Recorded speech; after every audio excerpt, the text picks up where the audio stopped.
Como les comentábamos, estamos aquí en Sin Retórica a través de Somos Chaco para toda el área de Resistencia, Gran Resistencia y la ciudad de Villa Ángela, con Germán Bittel, un hombre que no necesita ningún tipo de presentación, ampliamente conocido en la esfera política y en otras áreas de su actividad.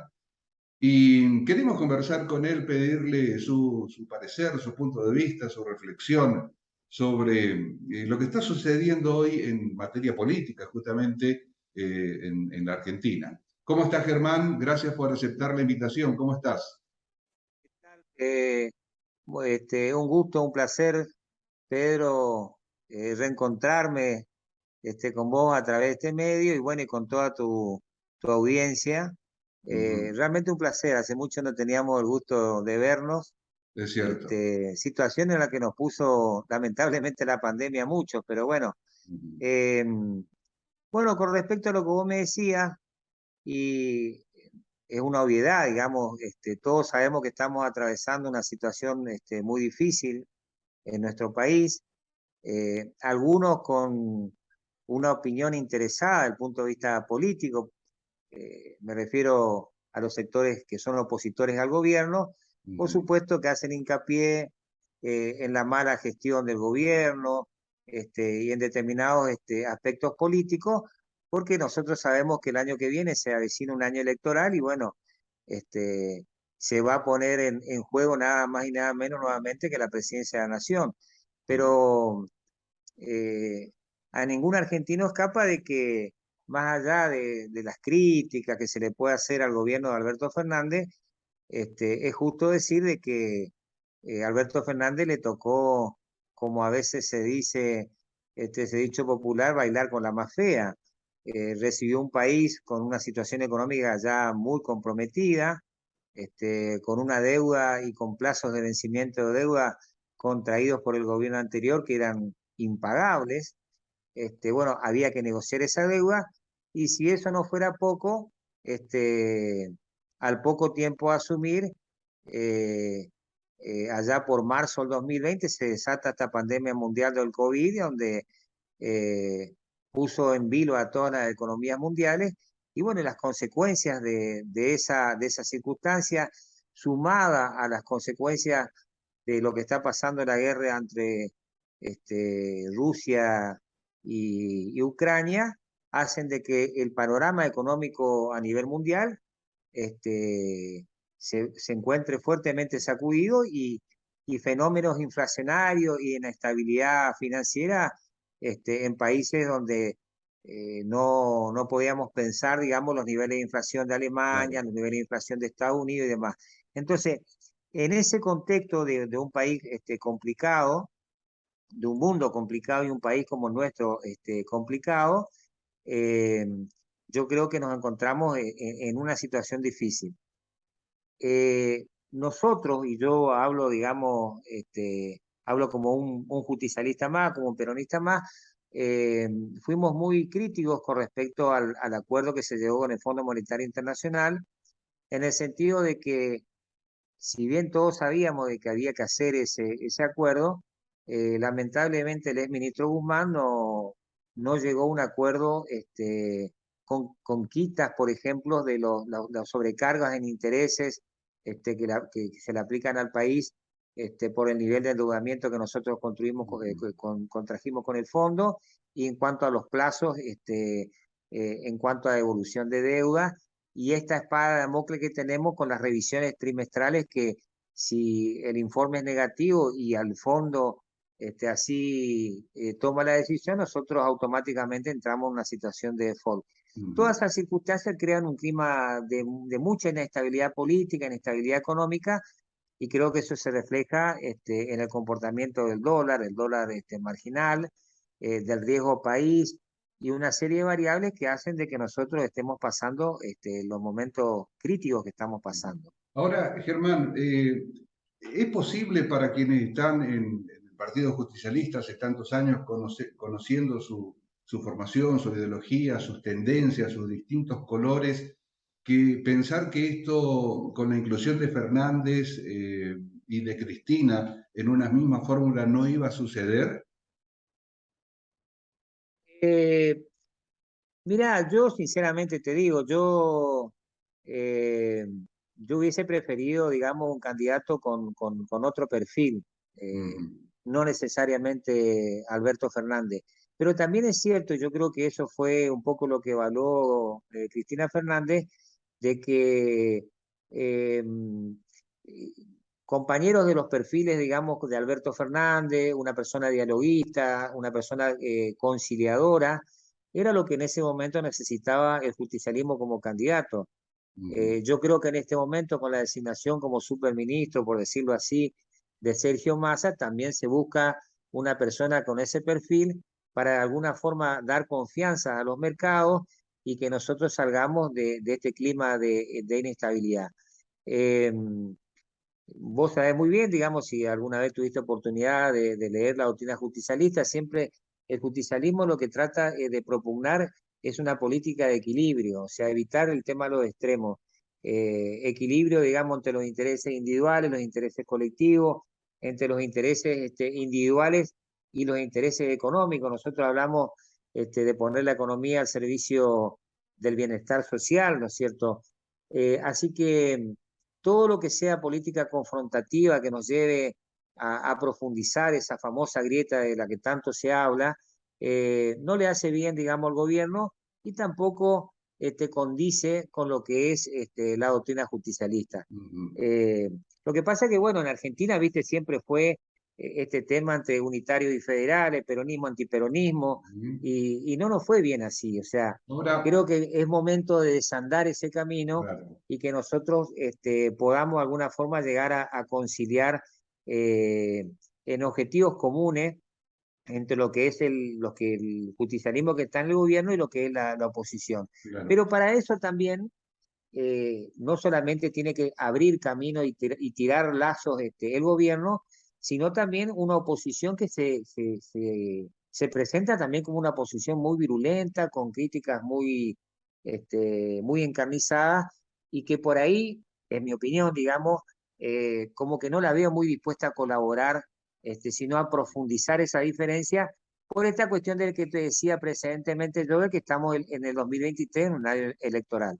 Claro, ahora, Germán, viendo hilos comunes o denominadores comunes, ¿no? En el segundo mandato de Cristina, ni bien empezó, en el primero, mejor dicho, ni bien empezó, hubo una ruptura con su vicepresidente, con Julio Cobos, es decir, una pelea hacia abajo. Ahora se da una pelea de la misma persona hacia arriba. No son síntomas demasiado evidentes de un estilo de política como permanente confrontación y tensión.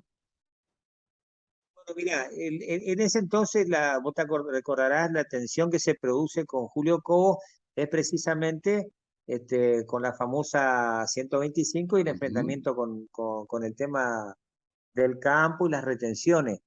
Hay una cuestión, Pedro, Argentina, que tiene lamentablemente por una cuestión cultural que tenemos nosotros, porque no se da esto en Chile ni se da en Brasil, es una economía biomonetaria, la gente está acostumbrada a ahorrar en dólares, todo se mide en función del dólar, y bueno, y esto produce las tensiones económicas a las que estamos lamentablemente acostumbrados.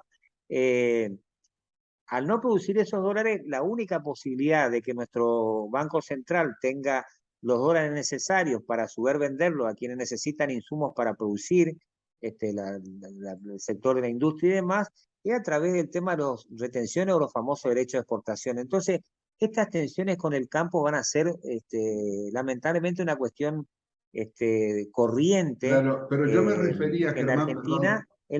Sí. perdón que te interrumpa, yo me refería al conflicto entre la presidenta y su vice, es decir, hacia abajo en su momento, y Claro, pero ahora bueno, como sí, vice hacia arriba, sí, no, ¿no? yo te entendí la pregunta, pero justamente esa gran discusión, que fíjate vos que después con los vaivenes que tuvo y los aumentos que tuvo la soja en su valor, digamos, en la bolsa de Chicago, si el campo hubiese aceptado las retenciones móviles, que fue el motivo de la gran pelea en su momento con el gobierno, hubiese en algún momento tenido mayores beneficios que el Ujú. esquema viejo de retenciones que en definitiva quedó.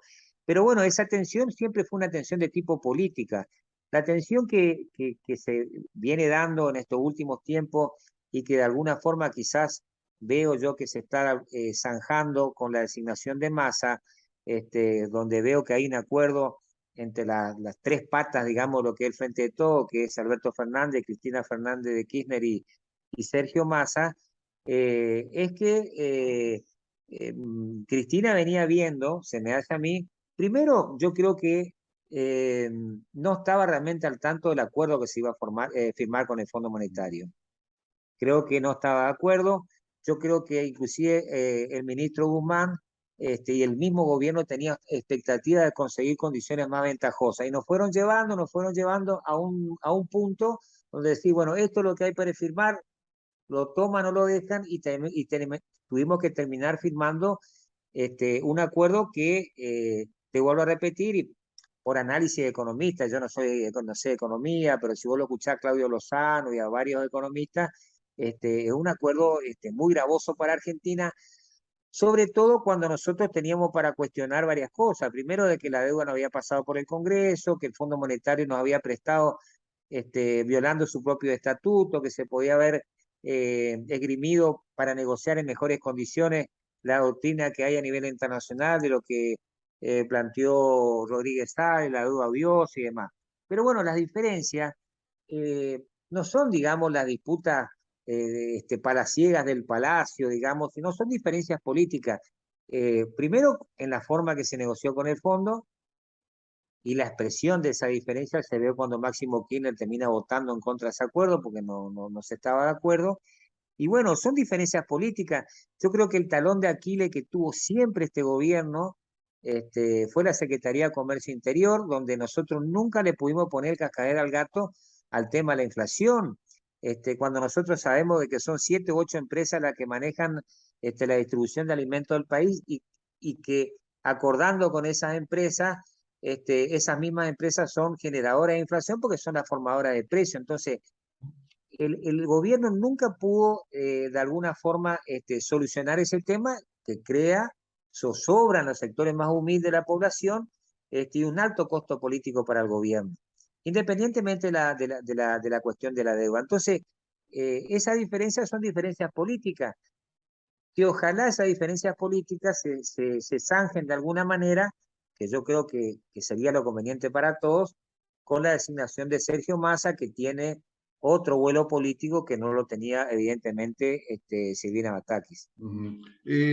A la vista de todo lo que sucedió, dos aspectos. El primero, toda esa manifestación pública del desconformismo o, como decís vos, diferencias políticas, no hizo más que debilitar a un gobierno que tiene aspiraciones para el próximo año. ¿No fue demasiado dura, abrupta esa manifestación de diferencias internas? Lo que pasa que yo creo que es inevitable, digamos, esa confrontación, esa discusión política interna. Ajá.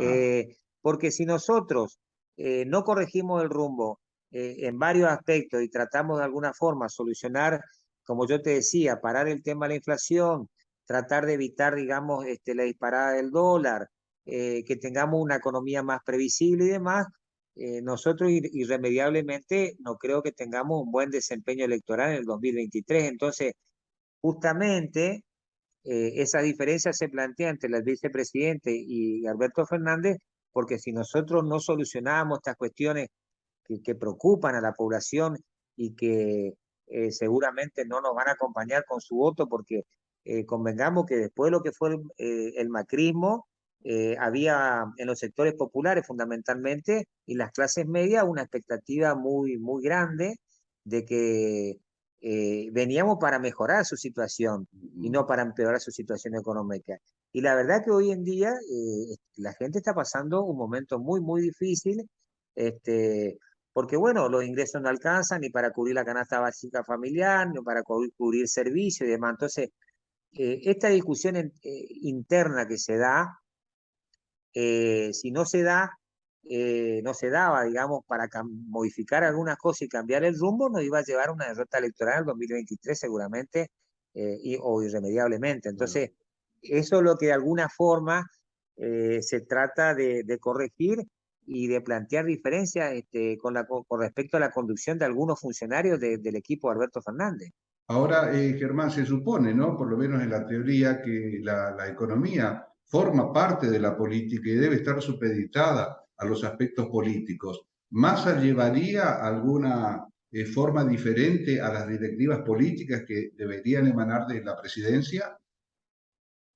No, yo creo que la llegada de Massa como consecuencia de un gran acuerdo donde no es ajena a Cristina Fernández, Ajá. eh, porque en este momento, fundamentalmente, para que haya confianza hacia el interior y hacia el Fondo Monetario, al cual nosotros firmamos un acuerdo y por un principio de continuidad del Estado, más allá que en algún momento, y ojalá se pueda hacer, renegociar algunos aspectos de ese acuerdo. Los acuerdos que se firmó, bueno, hay que cumplirlo, nos guste o no nos guste, como también tenemos que pagar, nos guste o no nos guste, la deuda contraída, digamos, por el gobierno anterior de Mauricio Macri. Entonces, yo creo que estoy muy esperanzado de que, por ejemplo, hoy estaba viendo, el dólar cerró, el dólar marginal a 282 pesos, o sea, quizás algunos valores de la economía se empiecen de alguna forma a acomodar y se termine esa gran espiral inflacionaria y especulativa que se había instalado en el país. En algunos casos sin ningún tipo de justificación económica, digamos, porque que vos me digas, bueno, no, yo tengo que ajustar porque yo no tengo posibilidad de acceder al dólar al precio oficial, porque el Banco Central no me vende, entonces tengo que recurrir al dólar marginal para comprar insumos y tengo que aumentar, ponerle, digamos, de que eso puede hacer una justificación de determinados sectores.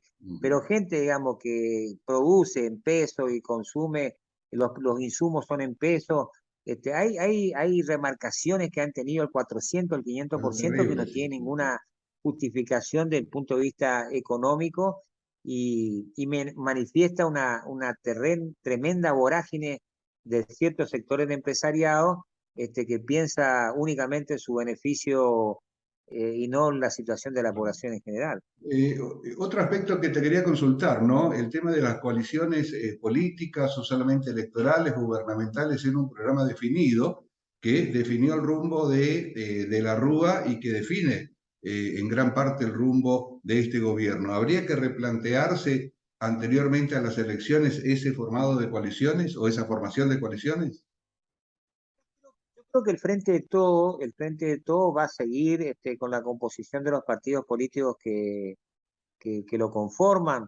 Hay sectores que se dicen, digamos, entre comillas, peronistas, pero que tienen una ideología más afín a lo que es eh, el liberalismo, el conservadurismo, como es el caso de Pichetto, y bueno, habrá sectores que seguirán y ya se aliaron, digamos, con estos sectores, pero el grueso de los partidos políticos que conforman el Frente de Todos van a seguir estando allí y creo que se van a reformular muchas cuestiones económicas de cara al 2023 para corregir lo que yo te decía, que es primordial que se corrija a la gente, defender el bolsillo de los argentinos, ver cómo nosotros paulatinamente vamos haciendo las cosas para que haya una recuperación real del salario, y bueno, medidas que en definitiva signifiquen mejorar la situación en general del pueblo argentino, ¿no? En el aspecto legislativo, ¿no? Es la siguiente pregunta. Si Macri pudo tomar esa deuda sin que pase por el Congreso, es porque pudo hacerlo. ¿No habría que determinar algún mecanismo como para que nadie, ningún presidente de ninguna manera pueda tomar una suma semejante sin el aval del Congreso? Porque evidentemente se lo puede hacer. A ver, se hizo en forma totalmente ilegal e inconstitucional. O sea, Mm, en esto con la complicidad del Fondo Monetario.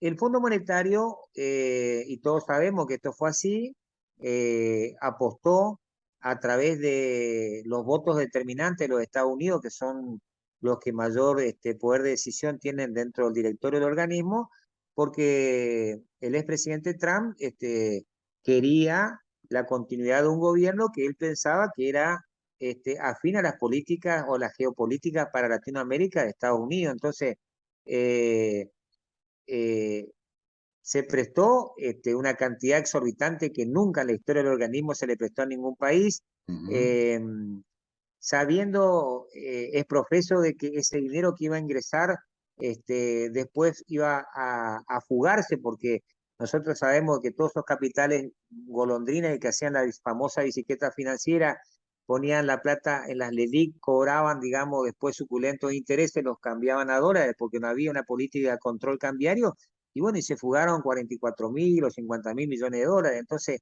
el organismo sabía que le daba esa plata a la Argentina, pero Argentina no iba a quedar con esa plata para fortalecer sus reservas o de alguna manera más fortalecer su economía, sino que iba a ser el mecanismo por el cual esos capitales especulativos que habían ingresado se iban a llevar los dólares al exterior, o las empresas que tenían excedente en pesos se iban a llevar los dólares al exterior. Entonces, eh, es realmente deleznable y totalmente repudiable la conducta de un organismo que ya el general Perón no quiso entrar al Fondo Monetario Internacional Ujú. en su momento, porque es un organismo que se crea después de la posguerra, porque sabíamos que era un organismo que en su creación era para asistir a los países miembros, pero fue Claro. un elemento de sometimiento y de condicionamiento a las políticas de los gobiernos a los cuales este organismo le prestaba plata.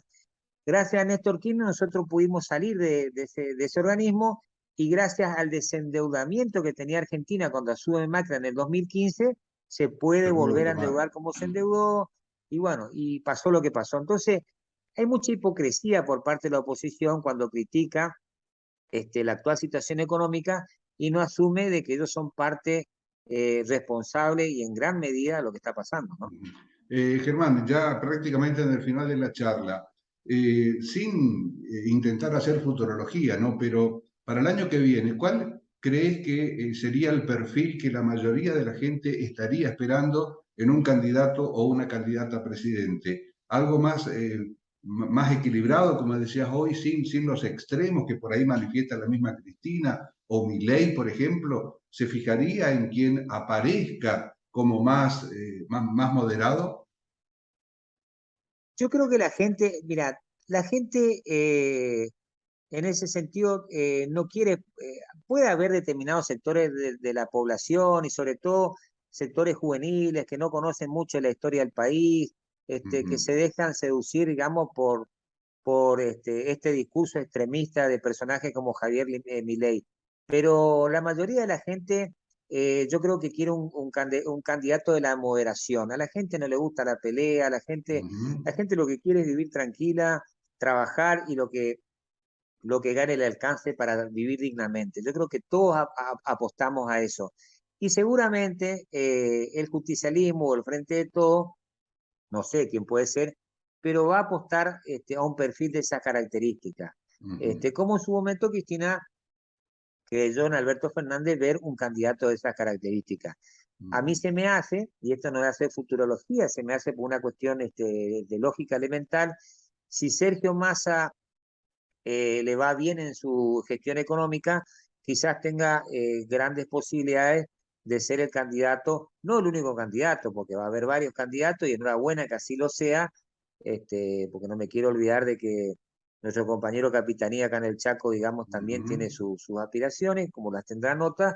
Creo que tiene posibilidades de ser candidato por un sector del justicialismo en esa paso, en esa gran paso que Alberto Fernández dijo que él Claro. quería habilitar para que Ujú. todos participen y bueno, eh, que puedan dirimir y disputar, y bueno, el que tenga más consenso, ese va a ser el candidato que nos representa a todos. Ujú. ¿Y cómo ves al Chaco en ese aspecto? Mirá, yo, este, la gestión de Capitanía actualmente, por supuesto, el Chaco, si nos vamos a la cuestión económica social, nosotros no somos una isla, nos escapamos de este Ujú. contexto general donde la gente la está pasando mal como la está pasando en todos lados. En muchos aspectos, digamos, porque el dinero no alcanza y demás.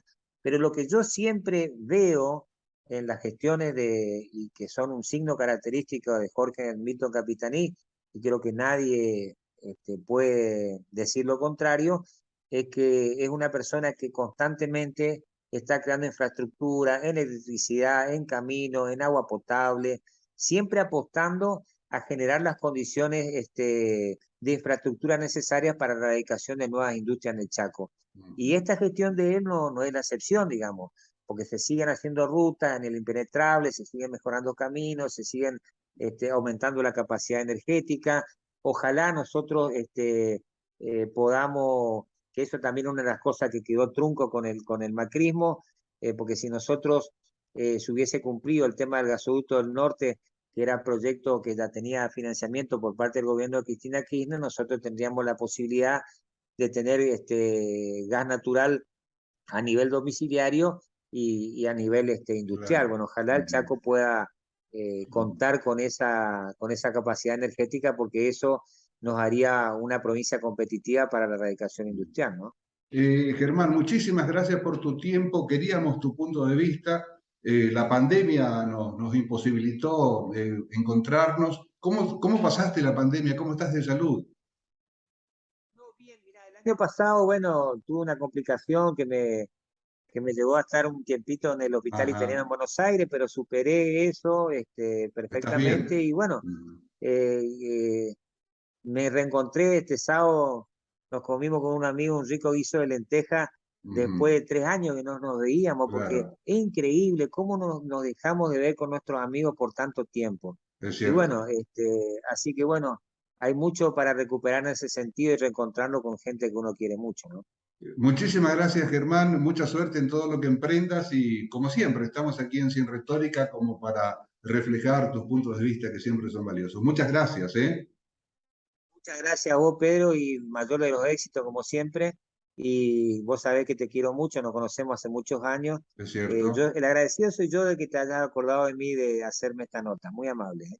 Gracias, muy amable. Y comentábamos después de la entrevista con Germán Vittel en el inicio del programa, del contenido, que hoy tendríamos un programa muy ecléctico.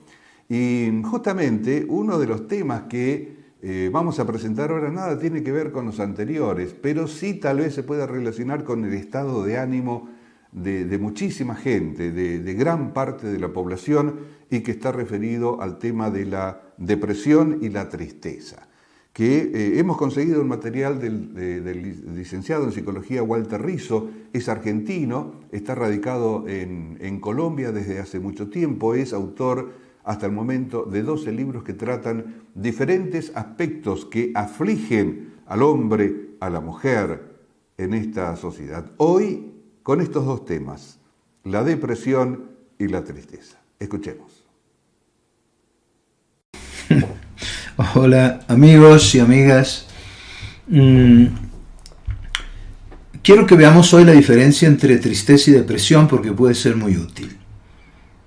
La tristeza es una emoción básica, es decir, primaria. La heredas porque ha cumplido a lo largo de miles de años y todavía cumple una función adaptativa de supervivencia. La tristeza, entre otras muchas cosas, voy a señalar dos, tiene los siguientes atributos. Uno es que cuando estás ante un problema y requieres una solución, el estado triste, down, lo que hace es que lentifica todo el procesamiento de la información. Tu mente empieza a andar más despacio y puede buscar en tu pasado información relevante para poder resolver el problema. Si estás triste es porque tienes algo que resolver. Segundo, la tristeza está diseñada para que cuando estés muy sobreacelerado, ¿sí?, cuando tu mente vaya muy rápido, cuando estás un poquito fuera de control, apresurándote en cosas que no te tenés que apresurar, pues esta tristeza llega, te tira de la humanidad y te dice, espera, más despacio, ¿sí? Esa reserva de energía para que no la malgastes tiene que ver con la tristeza. La depresión es otra cosa. La depresión no se hereda. La depresión no cumple ninguna función adaptativa. La depresión es un fenómeno aprendido. Incluso cuando hay algún tipo de componente bioquímico, porque lo hay, heredado, que aumenta las probabilidades de que una persona haga un cuadro depresivo, incluso en esos casos no cumple ninguna función adaptativa. Así tengas tu predisposición, a veces pueden pasar años que no tengas ningún síntoma depresivo. Y sin embargo, de pronto ocurre un evento externo y ese evento externo dispara la depresión. Entonces, estas diferencias que te voy a dar son 4. Puede haber más, pero si tú te autoobservas, vas a poder separarlas. La depresión hay que tratarla, hay que erradicarla, hay que tirarla a la caneca de basura. La tristeza no puedes hacer eso. Cuando estás con la tristeza, tú vas a decir: hola tristeza, ¿cómo estás? Acompáñame. Vienes en ayuda porque me está pasando algo. Bueno, quizás esté muy acelerado, quizás tenga un problema, pero ya van a ver que una de las diferencias fundamentales es cómo te afecta, ¿sí? La primer gran separación que tienen que hacer entre una cosa y la otra es que la depresión está orientada siempre a un acto de autodestrucción psicológico o físico. Psicológico del yo. Cuando tú tienes una depresión, siempre está el sentido de la autodestrucción ahí, consciente o inconscientemente, flota en tus neuronas. En la tristeza no. Cuando tú estás triste, tú estás en la vida, estás con la vida, estás a media máquina, estás con un freno de emergencia puesto, pero funcionas. No quieres eliminar tu existencia psicológica o física. La segunda característica que la separa es que la persona depresiva busca la soledad, busca el aislamiento afectivo, es incapaz de relacionarse emocionalmente y sobre todo afectivamente con otra persona. En ese aislamiento y en esa soledad buscada, que para ellos es una desolación más que soledad, entran en pensamientos rumiativos, negativos, profundamente negativos, ¿sí? Sobre sí mismos, sobre el mundo y el futuro. Eso es lo que se conoce como tríada cognitiva. En la tristeza, la gente que se siente muy triste, o triste, pero no depresiva, tiene la capacidad de conectarse emocionalmente con los demás. Tiene la capacidad de pedir ayuda, aunque a veces los depresivos también lo hacen. Pero es más complejo el mecanismo para ellos. La gente triste puede pedir ayuda, puede acercarse a un amigo. El tercer elemento, muy importante, la depresión es una enfermedad heterogénea. Afecta demasiadas áreas. Afecta el área sexual, el área de la alimentación, el área del sueño, en fin. Te desorganiza el sistema, tu sistema básico de funcionamiento, ¿sí? Entonces, actuar, comportarse normalmente es muy difícil. Tú te levantas por la mañana, te miras por encima de la sábana y dices: Dios mío, esto es lo que me espera, y vuelves y te metes para abajo. La persona deprimida no puede trabajar, la persona deprimida no puede tener relaciones sexuales, no funciona, ¿sí? Entra en un estado de inapetencia y a veces de hiperfagia, pueden irse para los dos extremos. Pero no es como la ansiedad, que la ansiedad es miedo, punto, y me afecta un área. Aquí se afectan todas. En la tristeza no.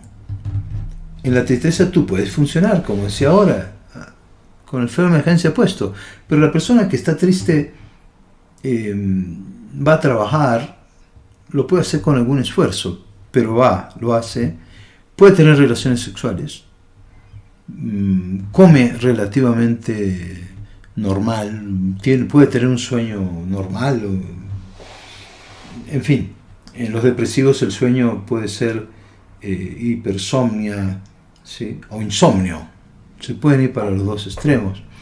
Entonces digamos que el funcionamiento de la persona triste no le impide cumplir su rol social. La persona depresiva es prácticamente imposible, le cuesta muchísimo. Si es una depresión leve, quizás, pero en una depresión moderada, difícil, y una depresión severa necesitan ayuda fuerte, profesional, psiquiátrica y psicológica. Y una cuarta diferencia, para que la tengas en cuenta, es que la depresión es más intensa, pero también dura más tiempo, ¿sí?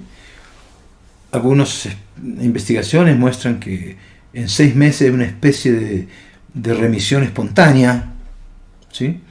A veces pueden durar más si hay un trastorno de fondo más complicado, pero en la tristeza, que es menos intensa, dura menos tiempo. La tristeza te puede acompañar 1 semana, 2 semanas, 3 semanas, pero empieza a bajar y se va. La recomendación mía es que frente a la tristeza digamos: hola tristeza, ¿cómo estás? Venís a acompañarme entonces, como dije antes, porque vienes a colaborarme para mi adaptación a la vida. En la depresión es exactamente lo contrario. Trata de separarlos. Pero si estás en ese estado de incapacidad, si estás en ese estado de profunda tristeza con pensamientos negativos ante ti, el mundo y el futuro, pide ayuda profesional urgente. Y si estás con la tristeza, pues métetela en el bolsillo, colgátela de aquí y decir: bueno, me vas a acompañar 2 o 3 días, por algo vienes. Sí. Bueno, espero que esto te sirva. Chao.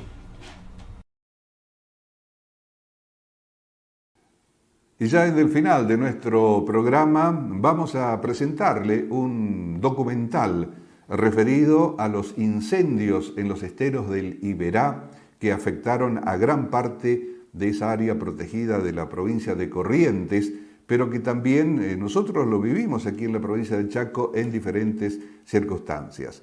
Este documental fue realizado hace pocos días, cuando se verificó que la naturaleza reaccionó a los tremendos daños provocados por los incendios. Le proponemos verlo y con estas imágenes nos despedimos. Hasta la semana que viene, aquí en Sin Retórica. Recuerda, los miércoles en Somos Chaco para Resistencia, Barranqueras, Puerto Vilela, Fontana, Puerto Tirol, también para Villa Ángela y a través del servicio de Flow en todo el país. Y todo nuestro material está en el portal de noticias con el mismo nombre, en el canal de YouTube y en las redes sociales. Muchas gracias. Hasta la semana que viene.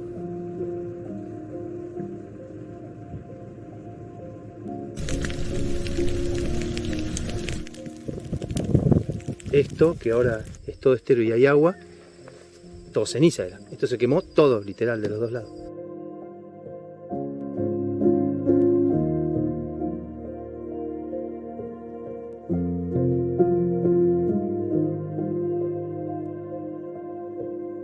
Fíjense ahora, la garza cazando allá que vimos recién, el carpincho, yacaré, el martín pescador ahí cazando, esporofila, que son los corbatitas, digamos que son aves de pastizal. Está volviendo y mirá qué rápido.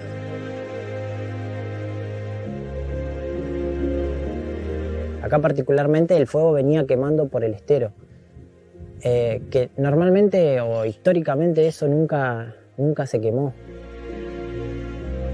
Nos topábamos con todas esas cosas, animales corriendo, que sí, te pone un poco triste ver esa realidad.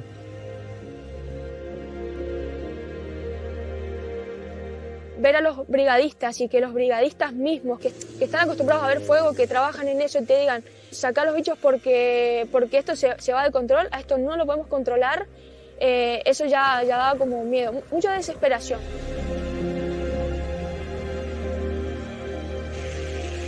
Había avionetas, aviones hidrantes que cargaban agua acá, helicópteros, llegó a haber 3 helicópteros subiendo y bajando, parecía, no sé, una guerra. Desde arriba del helicóptero se veía una línea naranja, pero cuando vos bajabas a combatirlo eran llamas de 2 metros y tenías un frente de 5 kilómetros. Como ustedes saben, en los esteros de Liberá, en los últimos incendios se quemaron más de 90.000 hectáreas y se detectaron un total de 260 animales afectados por los incendios. Cuando llegó el fuego a Cambiretá, nos agarró justo en plena temporada reproductiva de los guacamayos rojos. Se venía el incendio y estaba llegando al campamento. Nos tocó cruzar de madrugada al campamento para poder evacuar a los 2 pichones. En la otra caja tenían 2 pichoncitos recién nacidos, uno de 4 días, uno de 6 días. Y como en una etapa del desarrollo súper delicado, entonces ya los sacamos afectados por el fuego, digamos. Una desesperación de ver cómo los montes donde viven los guacamayos, donde estaba toda la fauna, donde comen los guacamayos, se estaban quemando y realmente no había nada que pudiéramos hacer. Cuando el fuego ese que venía quemando por el estero saltó a la lomada, saltó a la isla, fue el momento más desesperante porque ahí los brigadistas, los expertos nos dicen, bueno, empiecen a evacuar los bichos. Parecía como que se terminaba todo. Obviamente miraba a los bichos y me emocionaba mucho. Me emocionaba y era muy triste y no saber qué hacer también, ¿eh? La desesperación era, sí, realmente triste. Sí.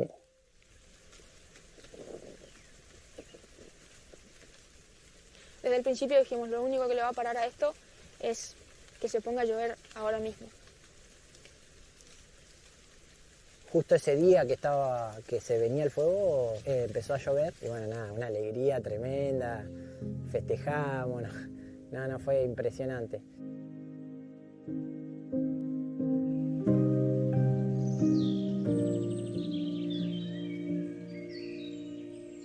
Sabemos que estos incendios han sido sinergizados de alguna manera por el cambio climático y estos eventos de sequía extrema que se han vivido en el nordeste argentino. Me parece que toda la sociedad, toda la comunidad tenemos que estar conscientes de que son consecuencias de actividades humanas y de alguna manera ese mensaje debería llegar a la sociedad de tratar de ser conscientes de eso y incorporar nuevos comportamientos para tratar de evitar que esto sea cada vez más catastrófico. Y algo más de alegría, ya está todo verde, pero todavía falta un poco, digamos, el tiempo de primavera, esto va a quedar normal como antes. Por lo que vos ves así, antes era todo barro, ahora vos mirás y ahora recién es Liberá, antes no era Liberá, era todo barro, como que se estaba muriendo el Liberá, digamos, y ahora vos mirás y ahora recién es Liberá, de vuelta.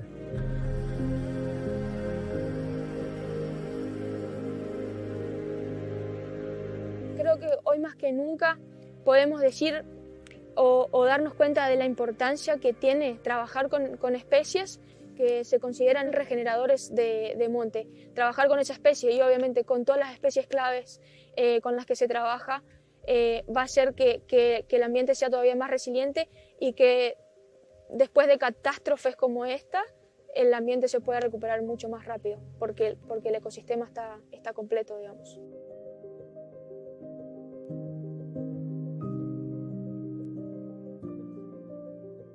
La sensación que me queda ahora es que aprendimos, que se aprendió algo un poco. nosotros como trabajadores de parques nacionales y la gente espero que haya tomado conciencia también de que quizá una simple quema en su casa puede terminar con varias hectáreas de un área protegida o de un ambiente natural. Y ya de por sí ver que de a poquito empezó a llover y que empezó a rebrotar, y para nosotros es increíble. Para mí Cambiretá es esto, Cambiretá es verde, es agua, es azul.